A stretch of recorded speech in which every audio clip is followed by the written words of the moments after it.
Welcome back. We'll continue our conversation with Marty Jewell.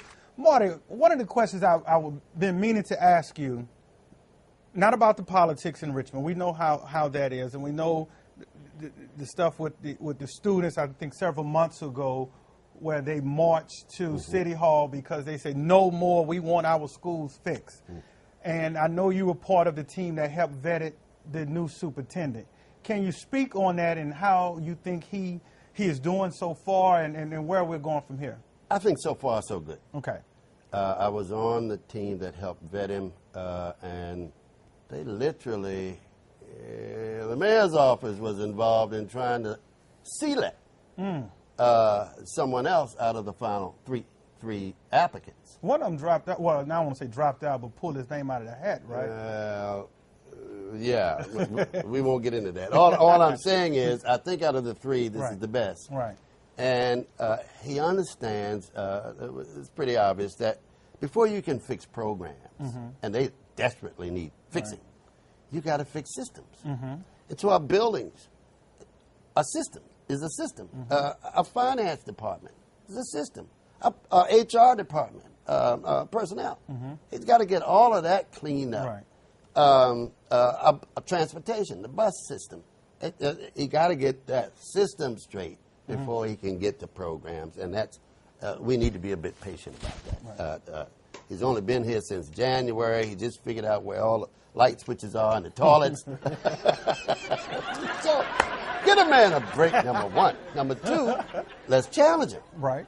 And that is, he did have the guts to stand up and say to the mayor, we need $35 million for emergency funds to fix our schools right now before the onslaught of winter. Okay, good. Now, this was after 2 years ago, they put out a consultant report from schools showing we've got from $500 million to nearly $1 billion in overall school construction and upgrade costs. Now, that was 2012. Last year, 13, they put out, extracted from that number, $80 million of immediate needs to keep certain schools open until the end of 2014, this year. Now they come back a few weeks ago and say out of the $80 million, we need $35 million in emergency funds. You've got basements full of water up to your knees. You've got rats, rodents. You've got windows failing. You've got boilers that are not going to turn on come cold weather. In some of these schools, most of them are elementary schools where our sweetest and littlest are. And the mayor says, fixing schools is not my top priority. Now, he got to be snorting Kool-Aid as a politician to make a comment like that. I mean, politicians, they run on education. Ain't it, man? So I'm just wondering, has he lost his mind, or is some plague afflicting him? Then he comes back and says, well, our children only make up 11% of the population, so we'll fund schools proportionate to that. I need somebody to tell me. I was calling my friends and asked, well, I need a mental health checkup if I call this man retarded.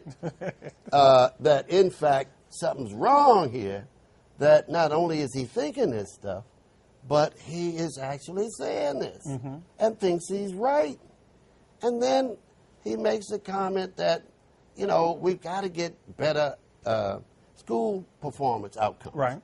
Well, we can all stipulate that's got to get fixed quickly. But for him to say that outcomes will be enhanced through gentrification, then you better know that we got somebody with some wild ideas about what to say and how to lead. That he is taking cues from the corporate community, and the rest of us be damned. Well, what do you say about this when people say, well, he bought the Redskins here and they bought money in? At the behest of corporate. Next. They said that he bought the bicycle race in that's coming into. At the behest of corporate. Next. They said downtown Richmond is the fastest growing community right now with all these new apartment buildings and buildings coming up, and so they said he's bringing that in. At the behest of corporate. Jim Ucrop bought and renovated most of those commercial buildings on Broad Street from Adam all the way back to Belvedere and built lofts in them, and they're renting them out to students, making money hands over fist. $1,500 a unit. Right. Come on now. At the behest of corporate. Name me something that he's done for ordinary, common, everyday people. One thing, just please, one. I'm going to take that as a rhetorical question. No, it's not rhetorical. I tell you, answer. I'm telling you, the rest of us be damned. That's what we got. He has the Mayor Youth Academy. The saddest operation you've ever seen in your life.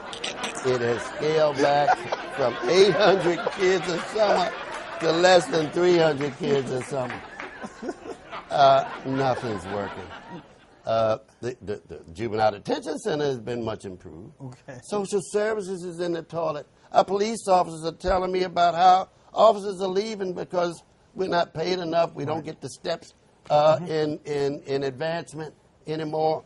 So we got vacancies in the police department. The fire department, they were just down city council the other night, feeling like they stepchildren.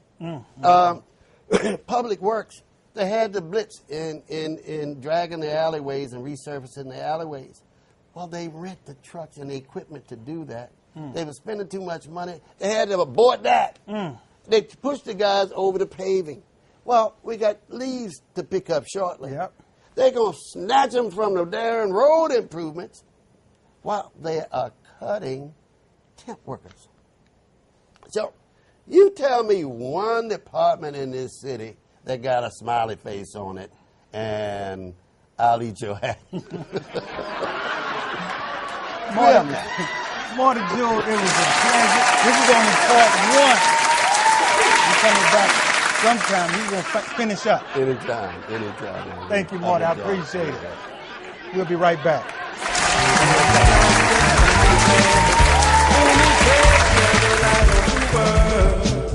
Shine your light for the world to see. My hobby says shine your light on the world. Shine your light for the world to see. I want black people to be free, to be free, to be free. Want my people to be free, to be free, to be free. Want black people to be free, to be free, to be free. Want black people to be free. That's all.